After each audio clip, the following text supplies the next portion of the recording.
talking about like teams, do a lot of your teams like incentivize their staff members when they're making it? I have advisors ask me all the time, like, how do I incentivize all my staff to kind of like be all on the same page? Do you have any like best practices with that, or things you've seen like work out really well? Yes. I'm really glad that you asked this question, because this is one of the biggest issues that I see during transitions is, like let's think of an example. You're going from, and I use this example because this was me. I was going from being an employee at a Fortune 500 company where I had a 401k, full benefits, stock options, literally. And I had an entire HR team. I had multiple managers. The advisor I was working for was really just like the person that was telling me the work to do, but they weren't really my boss per se. They weren't really the ones that paid my paycheck or anything like that. So it was a very, very different dynamic and a very different setup than when I left that and went to be the director of operations for an RIA, which is a small business that is owned by one or two people. I was the only employee. So I was the one doing everything that they didn't want to do, which is a lot. And it was a lot of stuff that I was not used to doing. Yeah. And so a lot of these advisors that are leaving and wanting to bring their staff with them, they're so focused on, okay, I want to bring my staff because they're very aware of my book of business. They have good relationships with all the clients. I've been working with them forever. Well, you have to understand that you can't just say, I'll match your salary and we'll do this as a small business. Like that is not the same thing as working for a Fortune 500 company with a very specific set of benefits. And so there's a lot to think about when you are going from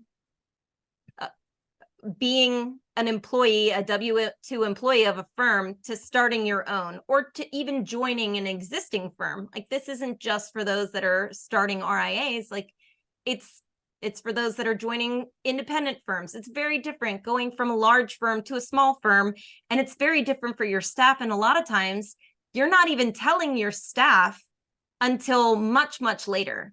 Yeah. And I think I'm seeing a trend more so these days where advisors are just not telling their staff at all until the very last minute. And so literally consider being on the other side of that conversation. Consider you have been at a company for 20 years. You're very comfortable there. You're very good at your job. You're very, you've got your 401k, you've got your stock options, everything. And then your sort of boss comes to you and says, I'm leaving, come with me, I'll match your salary, and we're gonna work super hard for the next 6 months. So you'll probably work like 10 to 12-hour days, but don't worry, like I'll get you lunch every day or whatever. Like that is a very jarring conversation to have with someone. Oh, and by the way, you can't tell anyone.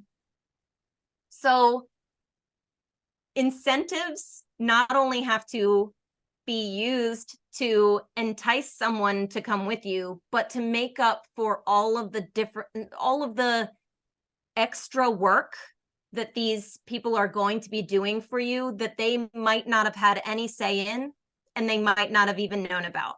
And so I do think it's super important to incentivize a team to make sure that the matching of their salaries that you're doing on the other side is taking into account the things that they are losing and the things that are going to be different, and making sure that they understand that they are valued, that you want them to be a part of the team because you want them to be a part of the team, not just because they know your book of business best, but also that you give them a little bit of grace and time to digest the information that you're providing, and to talk about it with their families, and to understand what's expected of them, and then to also give them what they need in order to feel like them saying yes is their decision, and that it's being that they're helping you and they're a part of a team. Because a lot of times I've seen staff members quit in the middle of transitions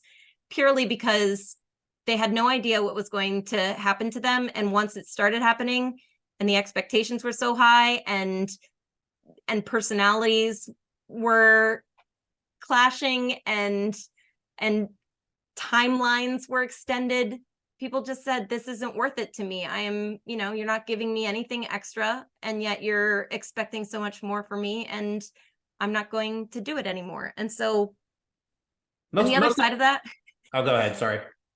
no, sorry. The other side of that is, make sure you want to bring those staff members with you, and that you're not just doing it because it is a convenience during the transition. Like, you are going to be running a business now. You weren't before, even though it kind of felt like you were.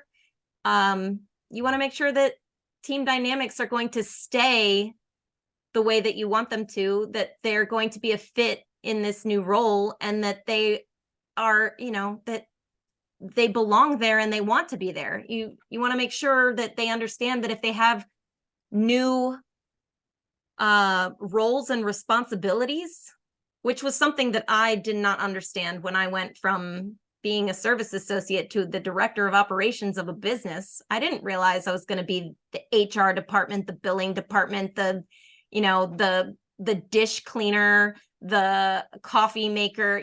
I didn't understand all of those things. I should have, but I didn't. And a lot of resentment was created in that situation because I didn't understand that, and because they didn't tell me that, and because it was never discussed. It was just expected.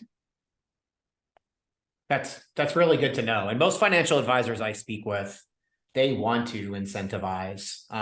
They just sometimes have questions around like how to do it, or like how to make it work. And that makes a lot of sense. So I appreciate the insight.